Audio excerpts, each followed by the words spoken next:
because Andrew Erickson underscore was like really he was giving you some grief on those thighs and calves. Yeah, well, what are you gonna do? Probably wear longer shorts, I think is what you're gonna do. No, I just bought some real short ones the other day, so Yeah. He's gonna be wearing thongs before we fucking know it. Who wins in a squat off between Andrew Erickson underscore and Mitchell Renz? Oh, Andrew, easily. You think so? Yeah, I can't squat. My knees are really shitty. I can leg press, but I can't squat. I was hoping that was going to be funnier. Thanks a lot, Mitch. Let's get loaded.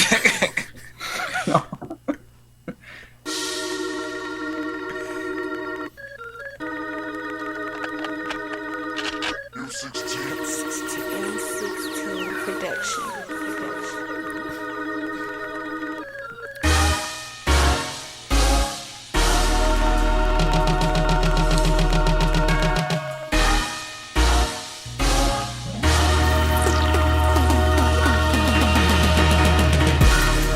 Welcome to the Loaded Box Podcast.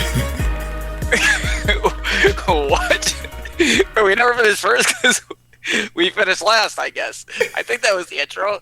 Thank you once again for tuning in to the Loaded Box Podcast. I am Ben Morgan, slightly hungover, and that is DJ Primo. And as you heard in the intro, we are joined once again by our favorite guest of the podcast, Mitchell Renz of Chat Sports. Mitchell, what's shaking today? It's a shirtless Sunday. I feel like I can only do podcasts with you guys shirtless anymore. It's Shirtless Sunday. We gotta bring that back. Only way to do it. Hey, I'm waiting for you guys. It's 100 degrees down here in Dallas, so if you guys want to actually come down here and, I don't know, maybe you guys will join for the NFC. We'll see. But, I don't know. Thanks for having me on, guys. This has been an interesting few minutes we've been talking before coming on, and I'm always excited to join. And you guys can follow me on Twitter, at Mitchell Renz 365. You guys can get all my work there. I also write for Gridiron Experts and Fantasy Pros. And make sure to check out my Instagram account, Fantasy Football State of Mind. Well, we're happy to have you on, and I mean it was like 90 degrees the last whole week, and then today it's like 60 degrees. So that's the only reason we're not joining you on. DJ properly coined it a couple of years ago. NSS. It was No Shirt Sunday. Yeah, we gotta bring that back. So at least that needs to be our thing. It does. At least one of us is repping it, and it's you, Mitchell. So I appreciate that. But we are joined by Mitchell today. We're going to be doing another edition of the fantasy football version of Would You Rather. Last week we were joined by another favorite of our podcast, Andrew Erickson underscore. We did the running backs with him, and today we're going to be knocking out some wide receivers. So as you know about Would You Rather, we're doing a game here. Would you rather play? We're going to pair two players of the same position against each other, and then we're going to pick and say why we want that person over the other person, basically keeping the average draft position in mind. So let's just jump right into it. First one, AJ Green, 7th pick in the 2nd round, or Alshon Jeffery, the 6th pick in the 4th round. Mitchell, we'll let you lead her off. Awesome. Well, first off, I want to say that you sound like death. Like shit. Like absolutely shit. It's awful. It's pretty bad. So It's maybe if you morning, all right. if you guys need another host, let me know. But pull it together. oh man, so when I look at these two guys, first off, I've never really been a big Alshon Jeffery fan, simply because I'm not a big fan of him not being able to play a lot. But this past year, he stayed on the field. He earned his money, I thought, which was good for him. So Jeffery, though, right now is in a sling, and we don't even know if he's going to play week 1. He is expected to play week 1, but with a guy who I've said before has kind of struggled with injuries. I mean, 3 years ago, only played in 9 games. 2 years ago, played in 12 games, and now he could be entering a season where he might miss some time, and he is kind of soft. With that being said, I'm going to go with a guy like A.J. Green. I would much rather have A.J. Green at the 207 than Alshon Jeffery at 406. I mean, you can talk about what you want with A.J. Green, but last year, A.J. Green, 75 catches, 1,078 yards, and 8 touchdowns. And to be honest, I felt like that was kind of a down year for A.J. Green. I mean, we're talking about a guy over his last 7 years. His only 7 years in the NFL. He's only had 1 season under 1,000 yards. That was 2016. I mean, in 10 games, he had 964 receiving yards. He was like 40 yards away, and he got hurt. Exactly. Like, he was unbelievable. Right. He's never had under 65 catches in a season.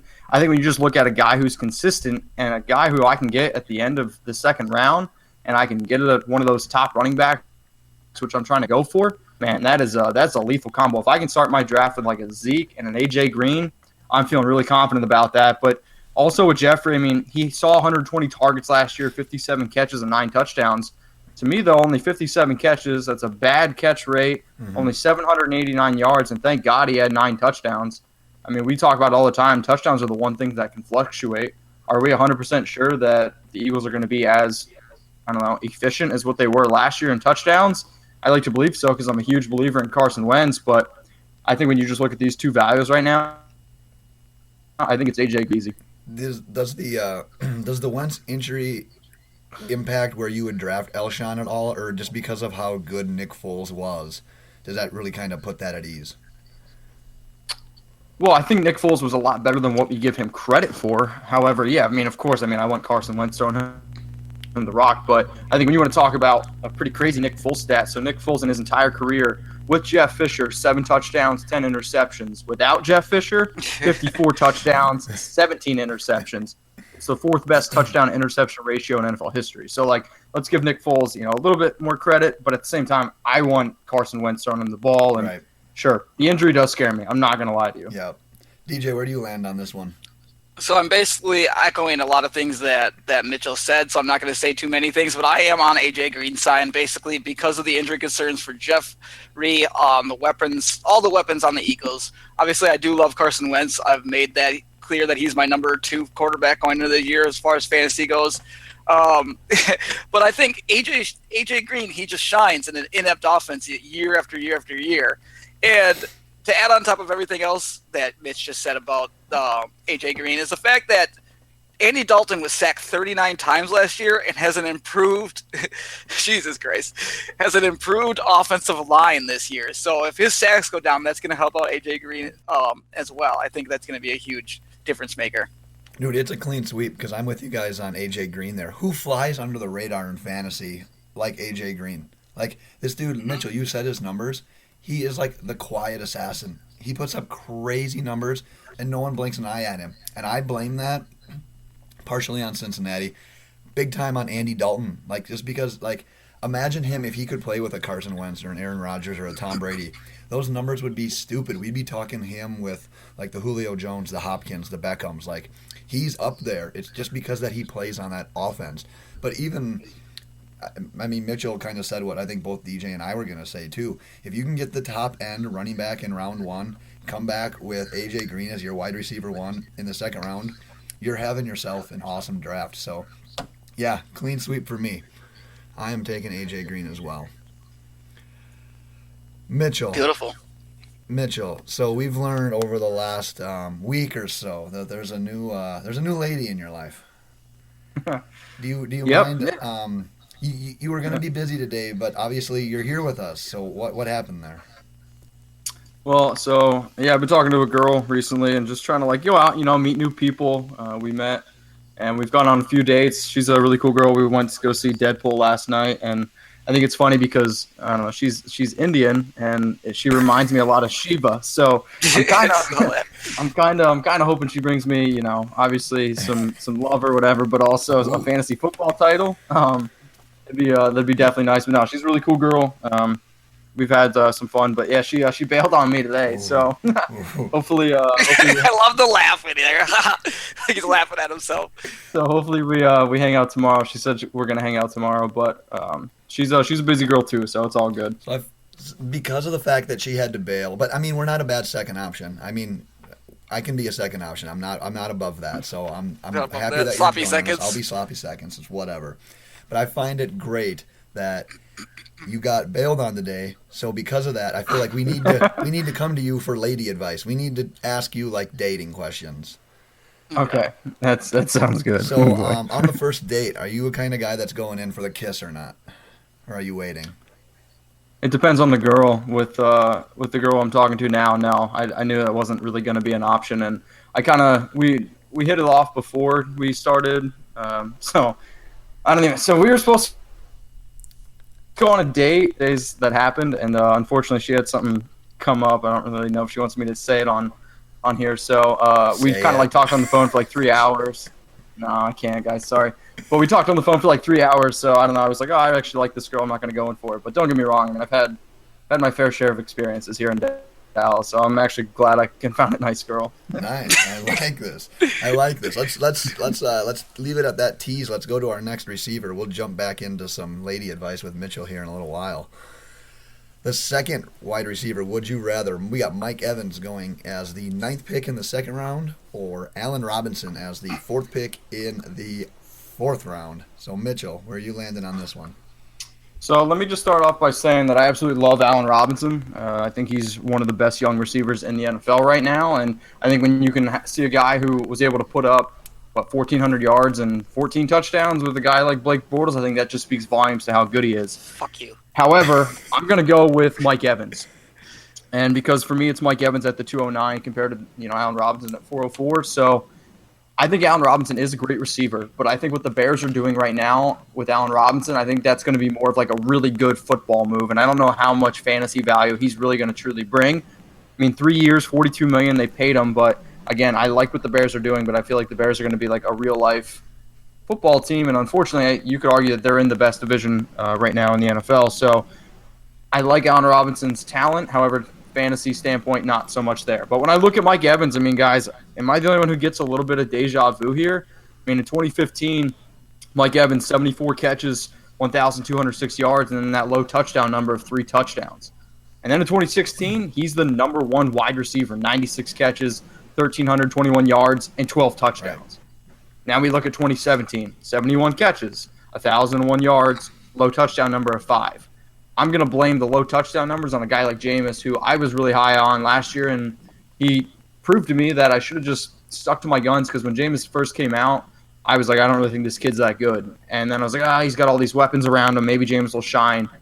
And he didn't. And I think Jameis is the reason why Mike Evans struggled a little bit last year. But Mike Evans has never had under 1,000 yards receiving. His rookie years, his lowest yards or his lowest receptions was 68. And again, like I said, his struggles were on Jameis. I'm going to go with the guy who I think is more talented than Allen Robinson, and an offense that I think is actually going to put up fantasy numbers, because let's face it, the Buccaneers are going to have to keep up with the teams like the Falcons, the Panthers, and the Saints. So I'm going to go with a guy like Mike Evans there. Right. DJ, where do you fall on this one? So I'm going to preface this with, it's really tough to project Allen Robinson this year, as it seems like it's been 1,000 years since he's played. I feel like it's been forever since I've seen the guy on the field, so it's weird. I do expect Evans and Jameis and the Tampa Bay offense to bounce back a little bit this year. But as I've said multiple times on previous podcasts, I have huge expectations, unfortunately, out of this Bears offense. I expect them to be a pretty high scoring offense. Just because of some of the additions they made. They got Jordan Howard, they got Robinson, I think Trubisky, and the offensive coaches that have came in and made some changes. I expect them to air it out a little bit more and not run it 35 times with Jordan Howard a game. And then Cohen to be added a little bit more into that mix. And I see as Allen Robinson as that number 1 target for Trubisky. So at 4.04, I feel like I'm getting a wide receiver who I project at around 1,000 yards and 8 to 10 touchdowns. And that would make him a wide receiver 1. So I think just better out of pure value there. I do like Evans, but out of value there, I'm going to say Robinson in this case. Yeah, I feel like every single week I say that I struggle to project the Bears this year, because I think there's so many new pieces and there's so much, like the coaching and Trubisky in year 2, how much is he going to improve? And just because of that, that's a big reason why I have to go with Mitchell here and go with Mike Evans. And I also think that being at 209, like Mitchell said, 2 years ago he finished as the top receiver in fantasy? Yeah, correct. That's why I drafted him so fucking high last year. Yeah, we all went all in on Mike Evans, and then he kind of like, and I don't even want to say like he was like a huge disappointment. He still put up decent numbers, but based on where you draft him, you just kind of expected more. So I think he might end up, just because of that, get pushed down a little bit on draft boards. So if he's there at the 9th pick in the 2nd round, I'm all about that. Hopefully the addition of Ronald Jones gives the Buccaneers a little bit of a running game, because I think that would help Winston out. We've seen it with guys like Alex Smith, and there's a plethora of quarterbacks who just seem to perform a little bit better when the run game is hot. I think that could happen with Matthew Stafford. I think that can happen with Jameis Winston. That could happen with Mitch Trubisky. It could happen with all these guys. But I think Evans is like a real big bounce-back candidate for me. It has a lot to do with just that offense that they're playing in. I think there maybe not be like the best chemistry between Winston and Evans, but at the same token, he's gonna lean on him. I'm like, that's kind of his guy. It just hasn't completely clicked yet, and I think if they can take that next step and click, he's gonna be in that top 3 receiver range. So yeah, getting him late end of the second round, I think I have to go Mike Evans there. Any other thoughts on that one? Besides that, I think your voice sounds really sexy. No, not really. Yeah, it's getting good. It's getting good now. I feel like you're like this is the dumbest I've ever seen you because you're speaking so slow, and it's I was like I'm waiting for you to talk, and then you're just lagging behind. Hey, I'm sorry, man. It is what it is. 2 DJs right now. Exactly. Can't have that. What does a first date look like with Mitchell Renz? Where are you going? What's on the agenda?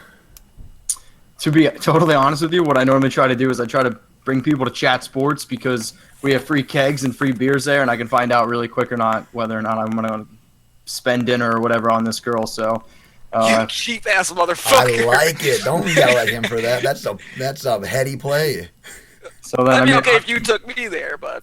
Well, no, I'm just saying, like, I work in a really nice area. There's, like, music there. You can sit down on the couches. You can talk to somebody. And, I mean, you can find out really quick whether or not, like, okay, I want to spend dinner on this girl instead of me taking her out for dinner and being like, yeah, that's not something I want to do. So, or, I mean, I just go coffee date or just try to do something with the mall. So, but Sarucci and I, we've gone out to a few bars and we've, oh, shit, I don't even want to say her name. We'll edit that out, don't worry. We don't edit, so you're fucked. No, you're fine. You're fine. You can keep it. I don't think she'd get mad. But no, like we've already gone out to some bars.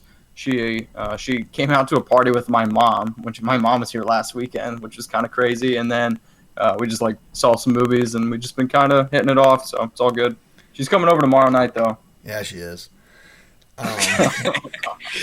In general, if a first date isn't going well, are you trying to find a way to leave, or are you going to see it through? What's your opinion on something like that? So actually, I have an agreement with my dad. He calls me at 1 hour at every single date that I'm in, and that's not a joke. He will call me at 1 hour, and he'll be like, "Hey man, what's going on?" And I was like, "Oh, hang on, my dad's calling me." And if it's no good, we drop a line. I'm not going to say what that line is on air, and then he'll be like, "Okay, no problem," and then he kind of gets me out of it. So it's all good. I like it. You were like I feel like you are a real life movie. Like you like steal things from movies and you put it into your life. I think you have TV to. shows. I mean, sometimes movies are. I mean, you got to use certain things that work, and That's why they're I'll be there. honest, it's worked. So God, you're such a playboy. I am not. I'm far from one. Nice. Look at you and your perfect hair, your great draw structure. Yep. All right. Next question. All right, let's Look go how back to uncomfortable he football. is. We'll come back. Yeah, I'm sweating. Jarvis Landry as the 3rd pick in the 5th round versus Robert Woods, the 10th pick in the 7th round. Mitchell, who would you rather? Who would I rather? This is one of those where I almost want to say neither. But I'll start this off with, first off, I mean, you got a guy like Jarvis Landry who, in the 5th round, I think Landry's going to go higher. To be honest, I think he's going to end up going higher than the 5th round. I mean, you're talking about a guy who's got 400 catches his first 4 years in the NFL. It's the most in NFL history. And then last year he led the NFL with receptions with 112. And now he's going to the Browns, and there's so much excitement around the Browns this year. I think like that's really going to get his draft stock up. Right. However, you look at a guy like Tyrod Taylor. I think I've said it before on this show or on a past show, but Tyrod's never had a receiver with over 61 catches. That was Sammy Watkins, and he's only had one wide receiver with over 1,000 yards. I think Tyrod Taylor is actually a pretty good quarterback, and I kind of get mad that people don't give him the credit he deserves because I think if he plays all 16 games, think about what he was doing with Buffalo, and I would love to see what he could do with the Browns. But I just feel like the Browns will brown it, and not that I don't like Baker. Baker was my top quarterback coming into the draft, so I think Baker will be good, and I think Jarvis would probably benefit from a guy like Baker, but I think the Browns would be kind of stupid to just throw Tyrod Taylor away. But regardless, and you look at Robert Woods, 56 catches last year on the top scoring offense in the NFL. I know I'm kind of like not really giving my answer because I don't really totally know. I guess if I had to pick one, that would be Jarvis. In the 5th round, a guy like Landry who's got the work that he's had in the past, I'll go with Jarvis. Nice. DJ, where do you land on this one? Yeah, so Woods finished as wide receiver 34, and when I was looking at that, I was surprised because it felt like he was a lot more consistent than that, but he did miss 4 games. So, I mean, I projected him out at let's say 1,000 yards and 6 or 7 touchdowns, maybe, I think that would have bumped him up to a wide receiver 2 range area.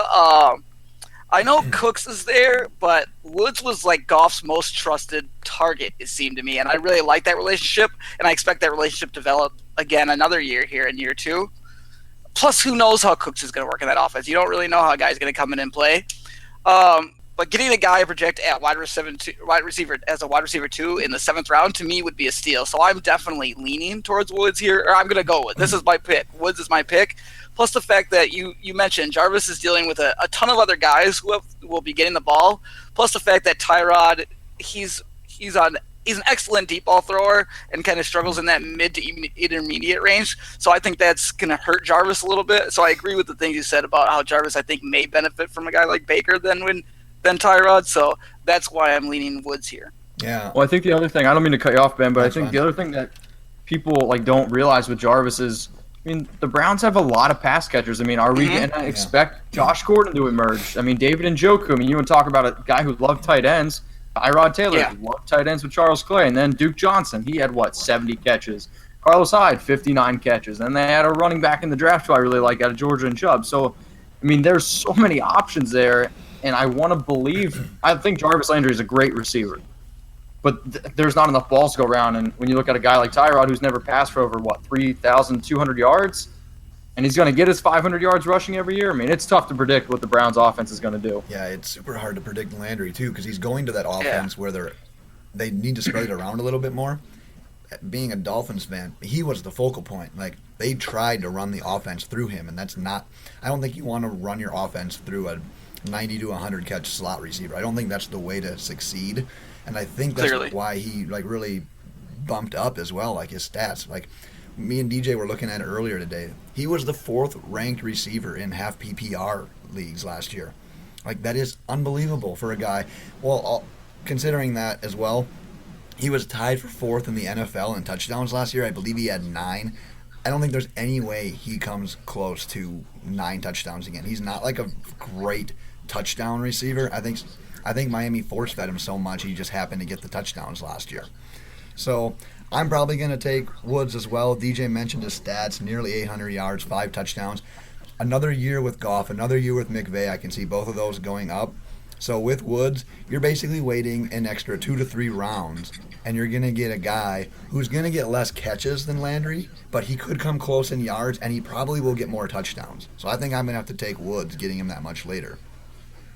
So you guys think he'll be the number 1 target? Because I was kind of on that same boat, but one of the reasons why they brought in Brandon Cooks, so Jared Goff literally works with him every offseason, which is one of the reasons why they wanted to bring him in. So from some of the stuff that I've read, Jared Goff and Brandon Cooks are already they've already had 2 years actually doing off-season stuff together, so their chemistry is really high.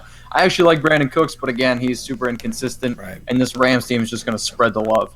And that defense should be really good. It should be awesome, yeah. It's like DJ said, I always was just waiting for Watkins to just be that guy with Goff, and it just looked like Woods was who he was comfortable with. Yeah. Yeah. So for sure. 100% it. Yeah. For me. I picked him up in a few 2 to 3 leagues, and he helped me tremendously last year when he was playing. So it was really nice to add him on the team, and I'm not gonna overlook him again this year. That's for sure. Right, especially if you can get him that late. I think that's a great bargain. That's a good draft spot for him. I like him there. Fair. Mitchell, in general, what's your advice to guys for how long they should wait before saying "I love you"? Wow. That's a loaded question for the Loaded Box podcast. I mean, I guess I'll say everyone's different, and I guess when you kind of know. So I mean, I've only said it twice. To me and DJ. And his mother. Yeah, right. So I mean, I think it's just with anything, it takes time and whatnot. So I don't know. That's a tough question though. Obviously, it always depends. I mean, you guys are married or almost married, so you should know. I still haven't said it. Well, I'm not.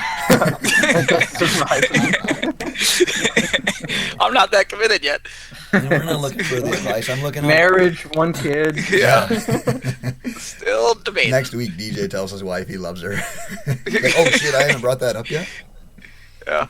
That's awesome. You a believer into checking in to the girl's mom just to maybe potentially get a glimpse into the future? Oh yeah. Sorry. So it's actually funny. So this kind of goes in with the first date we were supposed to go on. So she ended up, I guess, having, I don't know if it was like from heat stroke or dehydration, but Sarucci got rushed to the hospital. And her mom actually ended up calling me to tell me that Sarucci can't go on a date today because... That's 3 times. Yeah. You're telling me. I know. Sundays are just not meant. I'm just not meant to see this chick on Sundays. Yeah. So her mom called though and to tell me that she can't see me, and I don't know. Her and I, like, we talked for a really long time. So she seems like a nice lady. Again, I don't know her family that well, so I've really only known this girl for 3 weeks. So, but her mom seems cool. Sort of sounds like there's a chance with the mom there if the whole thing doesn't work out with the Fingers crossed, I guess. Leave that option open. DJ, do you have any ones you want to pop in with here before we move on to our next one? I'll wait till the next one. All right, fair enough. Let's move on. We just talked about Sammy Watkins. So would you rather Sammy Watkins going as the 12th pick in the 5th round or Sterling Shepard, the 11th pick in the 9th round? Well, Mitchell, lead her off again. So I'll say out of all the would you rathers that I have in front of me, this one to me was the easiest. So when I look at a guy like Sammy Watkins, obviously the draft pedigree is very high, and he was a guy who I hyped up a whole bunch last year. And when he went to the Rams, I didn't think he would do all that well. I was kind of hoping he would stay in Buffalo, but 39 catches on 70 targets, 593 yards, and 8 touchdowns.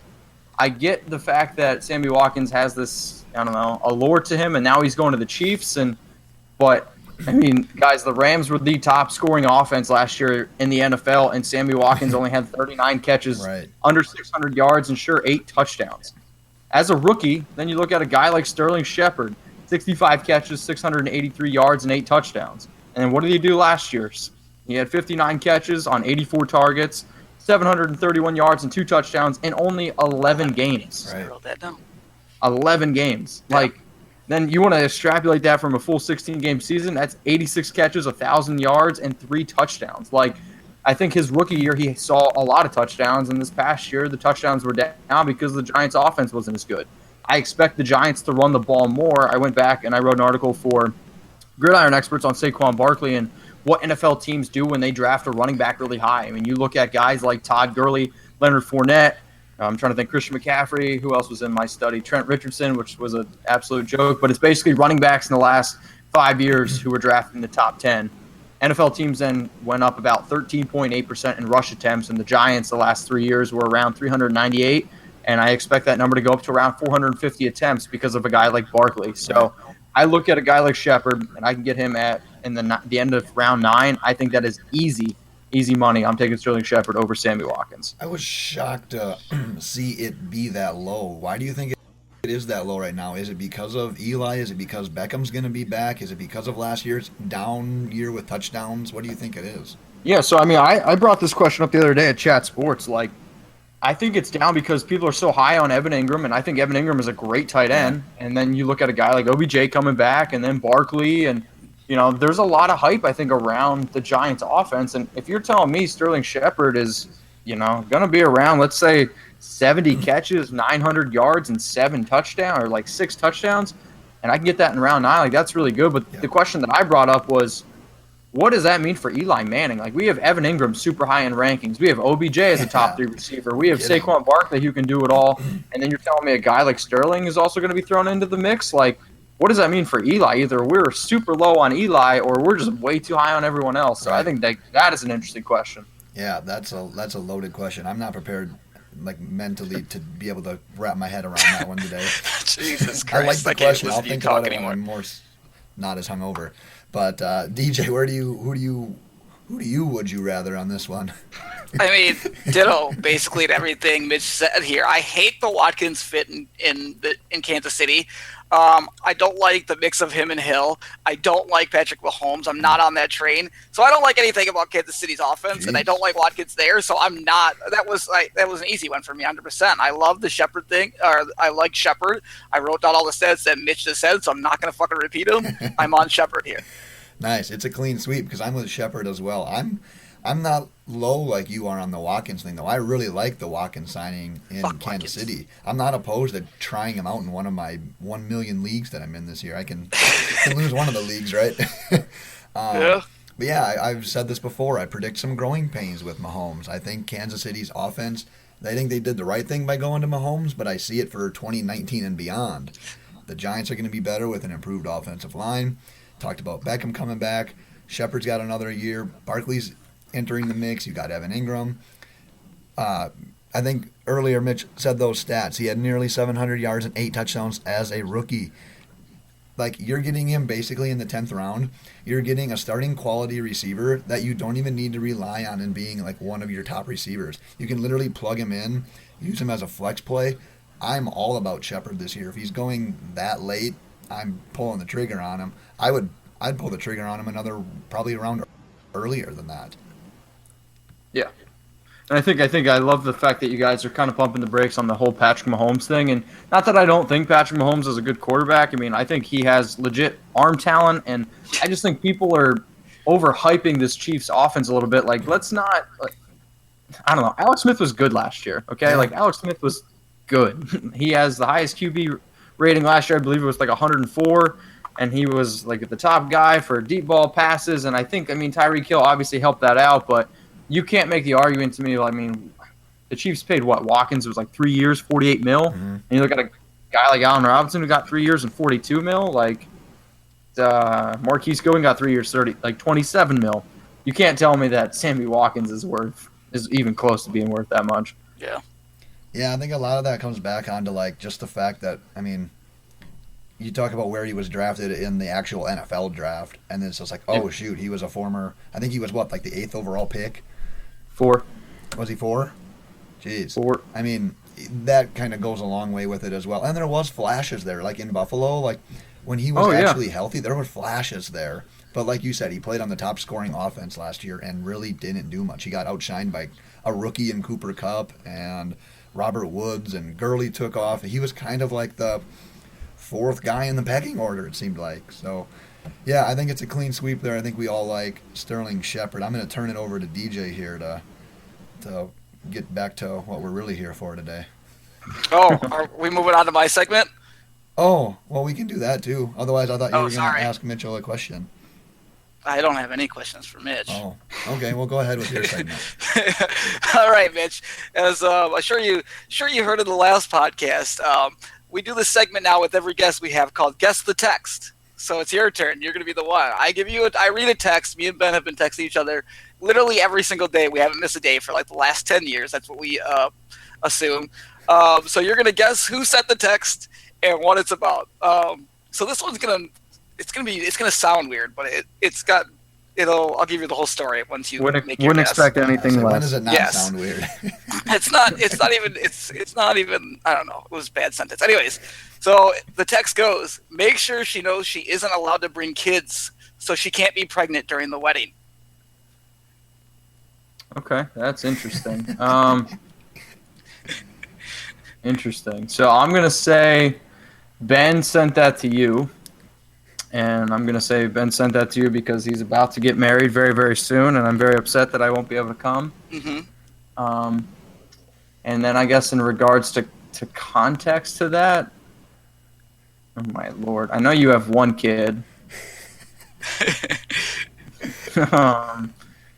Yeah, I don't know. Maybe you guys are trying to make a few more. I have no idea. That was a tricky one, but I like your guess because I never would have went that route. But that's actually perfect. But that's not correct. I sent the text to Ben, and it was actually in reference to one of the girls in the wedding is my ex-girlfriend, and he just said something about her being pregnant during the wedding. So I responded with that, saying make sure she knows she can't come if she's pregnant because there's no kids allowed. So she's banned. I hope I broke that news to her right now.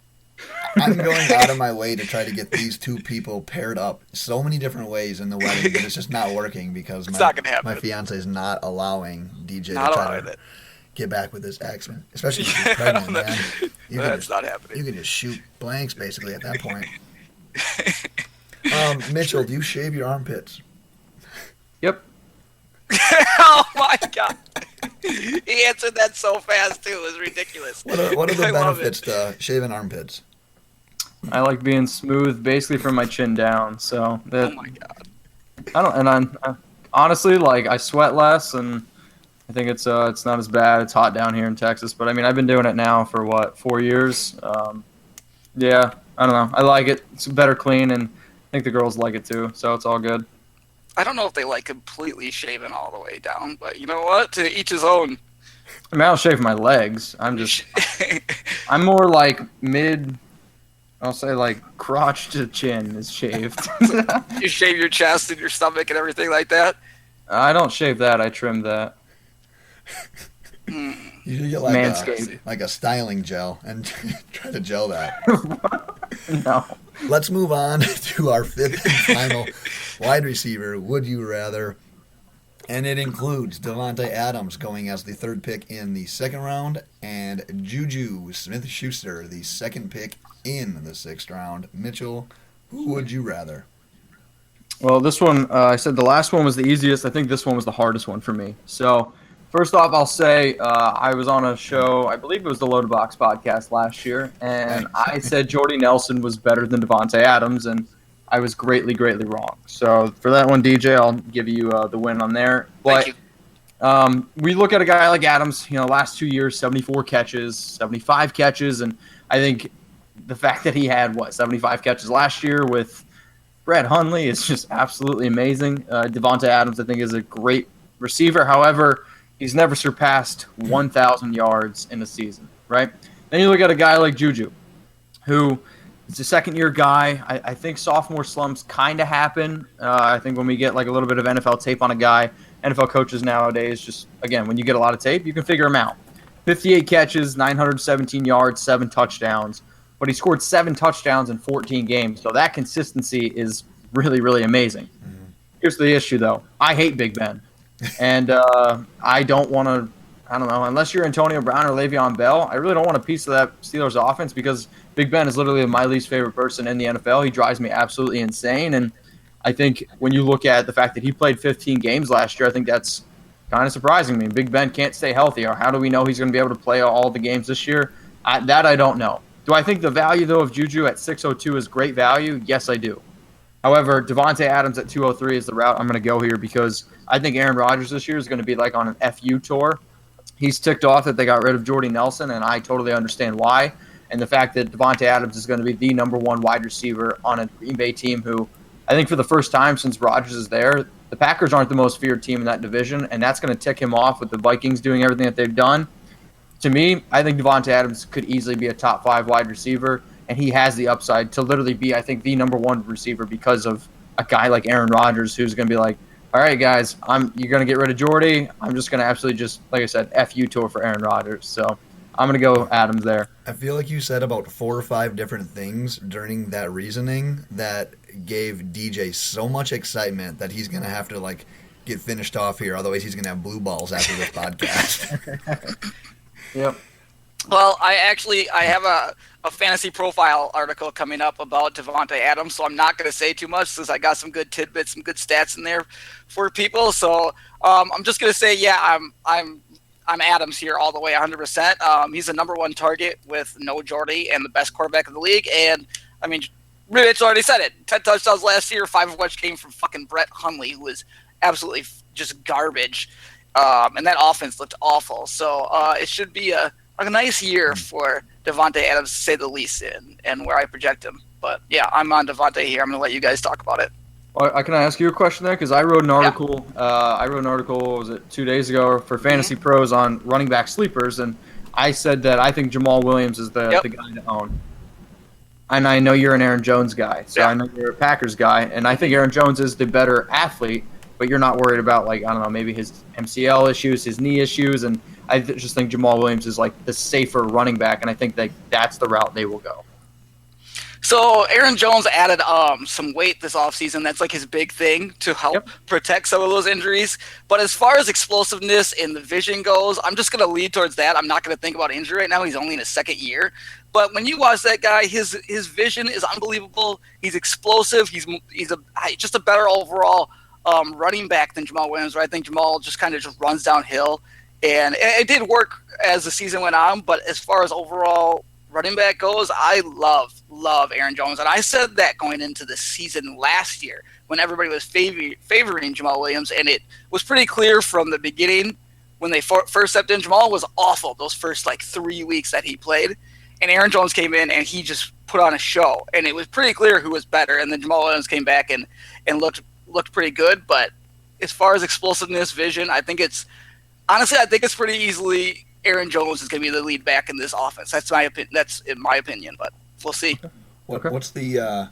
We'll get back to my receiver theory here in a second. Where does Ty Montgomery play into all of this? Because I answered that today actually. Yeah, because he went from I'm a receiver and now I'm a running back, and then last year he was hyped up so much. And remember, I told you guys I was like, cool your jets on this Ty Montgomery guy. But now he got injured. But now I look at my fantasy rankings, and I'm a little bit higher on Montgomery than a lot of other people are. Even though I'm not I don't think anyone's super high on him now, just because of that mess that is the Packers' backfield. But where do you project kind of Montgomery's role being in that? Yeah, so I answered this on Twitter today, actually. He's not going to be fantasy relevant. I truly believe that. Unless both these guys go down, he's not going to be fantasy relevant. He's going to be a matchup problem. He's going to be a guy that Aaron Rodgers trusts. So they're going to bring him in on third down. They're going to motion him, get matchup problems, see what the defense is doing, and help Aaron Rodgers make reads on those defenses. So he's going to have 3 or 4 games where he puts up some pretty good numbers or people are going to pick him up, but that's just because he's going to be an issue a few times. I think that's going to be his biggest thing is matchup problems for teams like probably the Vikings with really good defenses like that against a team like New England. I think those are going to be the biggest games you see is to help Aaron Rodgers get reads and create more matchup problems in those 3 or 4 games that are tough throughout the year. Yeah, and I think that's the way I look at Montgomery too, because when I went back and I watched Montgomery's film, I think Montgomery did not run the ball well between the tackles. I mean, when you look at just games when he was with Aaron Rodgers, he averaged 3.3 yards per carry, and I think Montgomery he can catch the ball, and I get it, but running between the tackles, I mean, we saw it last year. He's a super upright runner, and people were just blowing up his ribs, and he couldn't really get low enough to break, I think, a lot of those tackles. But out of the backfield, there's no doubt he's a solid option there. But and you look at the Packers, they added 3 wide receivers in the draft, and I don't know what they're going to do with a guy like Montgomery, who I think is a better receiver than a runner. And I think it's going to be a split between Williams and Jones. I just think Williams right now is a clear, better pass blocker, and I just think that he just does things average, I'll say. And I think I will say this also. Jamal Williams, I thought, was a better pass catcher than Aaron Jones last year. And a lot of people, you can say what you want about that, but when I go back and watch the tape, Jamal Williams was a better pass catcher. I mean, as far as opportunity, Aaron Jones didn't have a lot, but I do remember a specific amazing catch he made on the sideline. I think it was Rodgers. It was one of Rodgers' games, and I can't remember who it was. But, I mean, Jamal Williams and the catches he made, he was standing wide open. I mean, he just had to chest catch it for the most part, and it was just a matchup issue. But I don't know. I think Aaron Jones is a better receiving back as well from what I recall, but maybe I'm wrong. From my tape that I saw, Jones like a UTEP, and from Williams at BYU, I would have said Jones is a better receiver too. But from what I saw last year, I don't know, to say body catch it for Jamal, I think we got to give him a little bit more credit than that. A little bit more credit. But hey, you watch the Packers more than me. I'm just saying I do value your opinion with the Packers. That might be it, but we'll definitely the Packers. I love it, man. We're here to talk about fantasy, wide receivers, and we're breaking down the entire Packers backfield. We're getting women advice from Mitchell. We are literally your one-stop shop. You can learn how to shave your armpits, the health benefits. Man, it's just there it is. We're really changing lives today. Go ahead, DJ. Do you guys ever bookmark things on Twitter at all? Like when somebody says shit that you want to save for the future, do you ever bookmark it? Because I recently started doing this. Any of you? None of you? I never do that. I don't like playing gotcha. Oh, I am right now because I'm in I like to troll Vikings fans, and when they come after me for this next season, I bookmark the shit out of them, and I promise you I'm coming right back at these guys week 17 this next year. I've done it in the past. I remember last year I wrote an article about why Dalvin Cook won't be a first round pick in the NFL draft, and I had some big name people from the Florida State Seminoles kind of hit me up, and I had this one guy basically call me we'll say an idiot, and then he said a few more things to me in my DMs. So I basically ended the conversation with, hey, man, good luck, best luck to you in your career. and I have a post saved that I use for motivation that he said that you'll never be anything in this industry, and basically just said that I won't do it. So Jeez. I sent him a DM the other day showing him that I have 4 times the amount of followers and I do this full time now. So I save it for him, but he blocked me though, so it's all good. And you're on That's the Loaded even Box better. podcast, and he isn't. So suck it, random guy. Yeah, fucking loaded box, baby. Yeah, I made it. Beautiful. Well, DJ, I'm probably going to say a couple of things here that you're not going to like, so I just wanted to prepare you this. Oh yeah, you have to go on Davante yet, Yeah, don't you? yeah, we'll get back to that one. I forgot about it. You don't even get to talk. Yeah, no kidding. I had Adams. I was all about Adams for this pick, and then last second I switched it to Juju.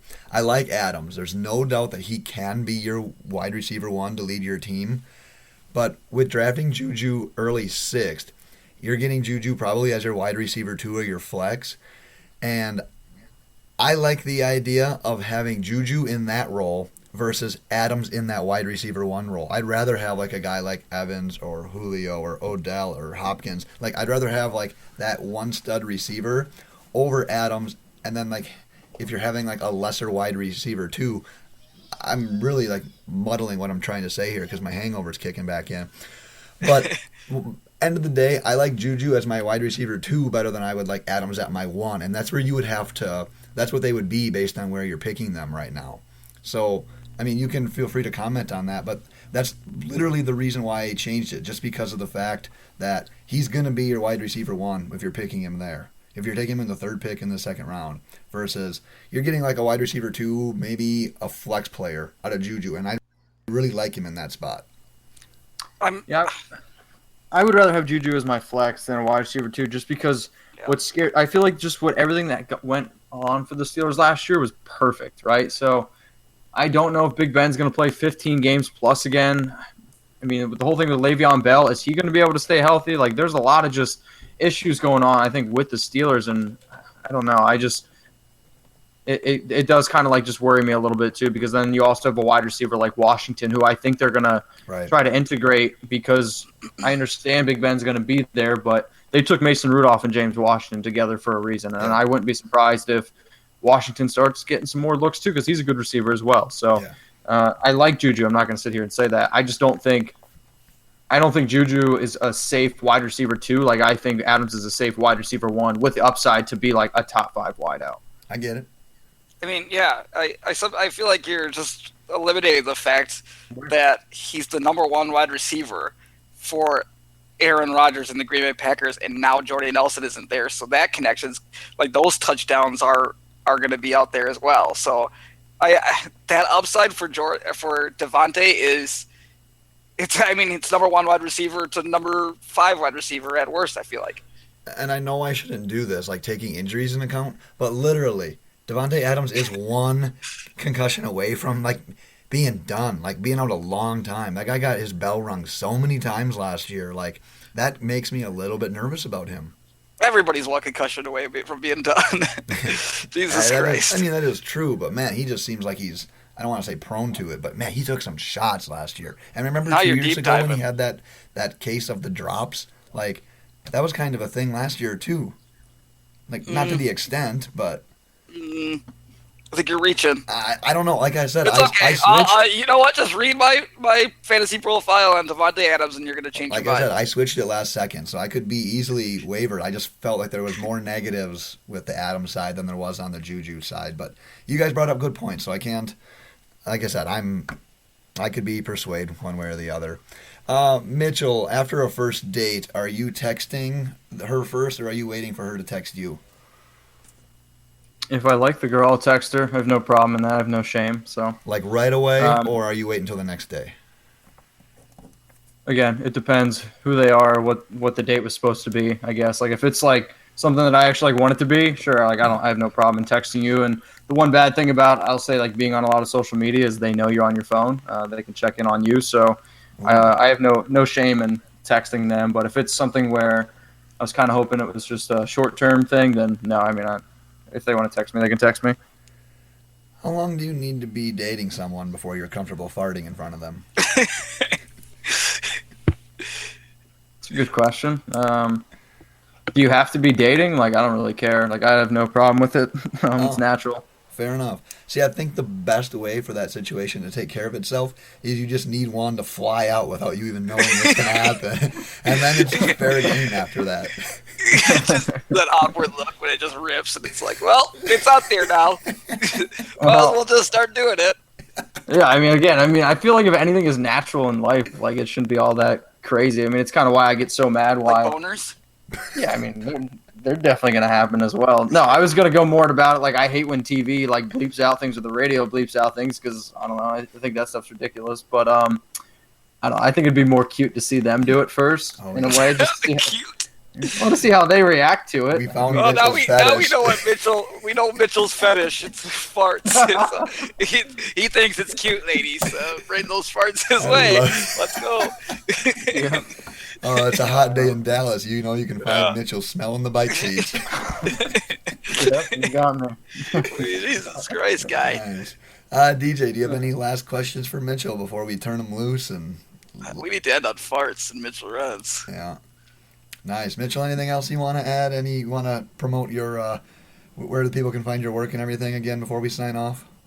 Yeah, awesome. So you guys could please follow the company that I work for full time. You can follow them on Instagram, Twitter, and even Facebook at Chat Sports. We are basically the ESPN version of ESPN version on Facebook. We just do a lot of live broadcasting. Check out our YouTube channels. Right now, we're the fastest growing YouTube channel for sports. About 4,000 subscribers every month. Just check us out on Chat Sports. I'm the host of our Raiders show. You guys can find Oakland Raiders by Chat Sports. And then I also write for Fantasy Pros, Gridiron Experts. And I'm actually doing a fantasy show tonight, which you guys check out on Instagram over at Fantasy Football State of Mind. And, oh, yeah, my Twitter is Mitchell Renz 365. So a lot of stuff going on. Nice. Just real quick before we sign off here, me and DJ, we've talked a couple of podcasts about just the confusion that we have right now with the Raiders and the direction that they're going. Are you a little bit worried based on like the free agent moves that they've made, bringing back Gruden, and just the questionable draft picks? I mean, taking 2 offensive linemen in the first 3 rounds, taking one of them in the top like 15 or 20, wherever they were, it just kind of seemed like they reached a lot. Am I worried? Sure, because I'm also worried because when the Raiders do well, my show does really well, and that puts more money in my pocket. But I am still going to believe in a guy like Gruden. They have him there for 10 years. There's been a lot of turnover, I think, when you look at what the Raiders have done just since 2014. So, I mean, Derek Carr has had, 4 different coaches or 4 different coordinators. So I think if they can get a guy in there, he can implement his plan, because I do think Gruden is a smart guy. But he's going to have to learn the new version of the NFL and not lean so heavily on the old, what he wants to do. So there's a lot of hype around Amari Cooper. There's a lot of hype around Carr. So I'm excited to see what the Raiders do, but I'd be lying to say that I'm not a little bit nervous. Nice. DJ, anything else? Nope. Sounds good. Well, thanks once again for listening is what I tried to say. Find us on Twitter at LoadedBox. Check out our website, loadedboxpodcast.wordpress.com, for our latest podcasts, our blogs, our fantasy rankings. Next episode, I don't know exactly when it's going to be or what we're going to talk about, but I can guarantee that it won't be as good as this one, because, Mitchell, you brought the shirtless heat, and we want to thank you once again for coming on. Find us on iTunes, search Loaded Box, subscribe, rate, and review. And with that, how about you guys sync up in telling us goodbye? Bye.